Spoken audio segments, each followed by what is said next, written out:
Hello friends, welcome back to my channel. আশা করি আপনারা সবাই খুব ভালো আছেন। আজকে আমি চলে এসেছি আরও একটি নতুন রেসিপি নিয়ে। তো আজকে আমি তৈরি করব আমের চাটনি। তো আমের চাটনি তৈরি করতে গেলে আমি এখানে নিয়ে নিয়েছি একটা দোফলা আম। কারণ এখন সব আমি পেকে গিয়েছে, তাই দোফলা আমি আমি পেয়েছি। তো দোফলা আমটাকে আমি একটাই নিয়েছি এবং এগুলোকে এভাবে খোসা ছাড়িয়ে নিয়ে ছোট ছোট টুকরো করে কেটে নিয়েছি। তো এগুলি কেটে নেওয়ার পর আমি কড়াই বসিয়ে দিয়েছি।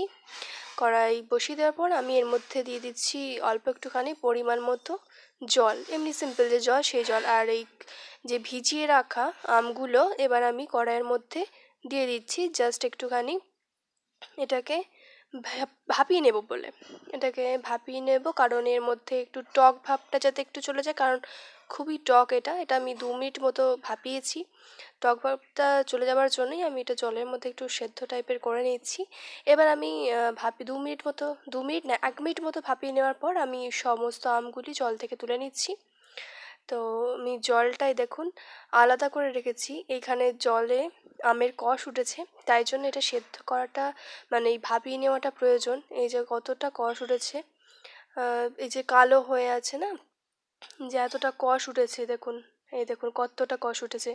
আর একটুখানি যে টক ভাবটাও যাতে চলে যায়, প্রচণ্ড টক তো, যাতে টক ভাবটাও চলে যায় তার জন্য আমরা এটা একটু ভাপিয়ে নিয়েছি। এবার আমি কড়াই বসিয়ে দিয়েছি আবার জলটা ফেলে দিয়ে। তো এবার আমি কড়াইয়ের মধ্যে দিয়ে দেব জল, অল্প একটুখানি মানে পরিমাণ মতো আমি জল দেবো। আমার যতটা আম মানে আমের পরিমাণ অনুযায়ী আমি জলটা দিয়েছি। এবার আমি এতে চিনি দেব। আমি আমটা যেহেতু টক সেই জন্য এই যে এতটা একটা বাটি, অর্থাৎ এখানে হয়তো 5 থেকে 6 চা চামচ মতো চিনি রয়েছে। আমি এখানে পরিমাণ মতো চিনি ইউজ করেছি। এবার চিনিটা জলের সাথে একটু জাস্ট মিশিয়ে দিচ্ছি। এবার আমি এতে নুন দেব। তো নুনটা দিতেই হবে, টক যেহেতু মানে এটা তো টক আছে, নুনটা এটা দিতে হবে। আমি এখানে নুন দিয়েছি হাফ চা চামচে 1.5 চামচ মতো। তো দিয়ে আমি এটা আবার ভালোভাবে নাড়িয়ে দিচ্ছি। চিনিটা আমি ভালোভাবে জলের সাথে গুলে যাবে সেরকম গুলিয়ে নিচ্ছি খুব ভালোভাবে। তারপরে গুলে যাওয়ার পরে আমি যে আমগুলো ভাপিয়ে রেখেছিলাম সেই আমগুলো এবার আমি কড়াইয়ের মধ্যে দিয়ে দিচ্ছি। কড়াইয়ের মধ্যে দেওয়ার পরে এটাকে আবার ভালোভাবে আমি নেড়ে দিচ্ছি।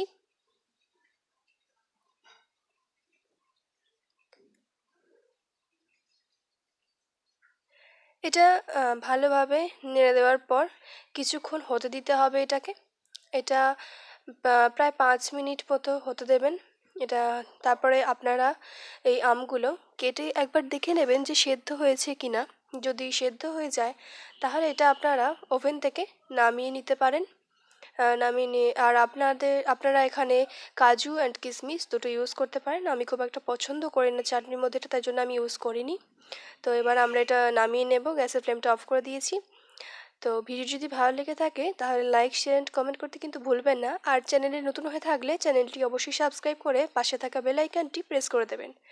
আমাদের দেখা হচ্ছে আবার নেক্সট ভিডিওতে। ততদিন পর্যন্ত ভালো থাকবেন। তো আজকের মতো এই পর্যন্তই। আর ভিডিওটি পুরোটা দেখার জন্য অসংখ্য ধন্যবাদ।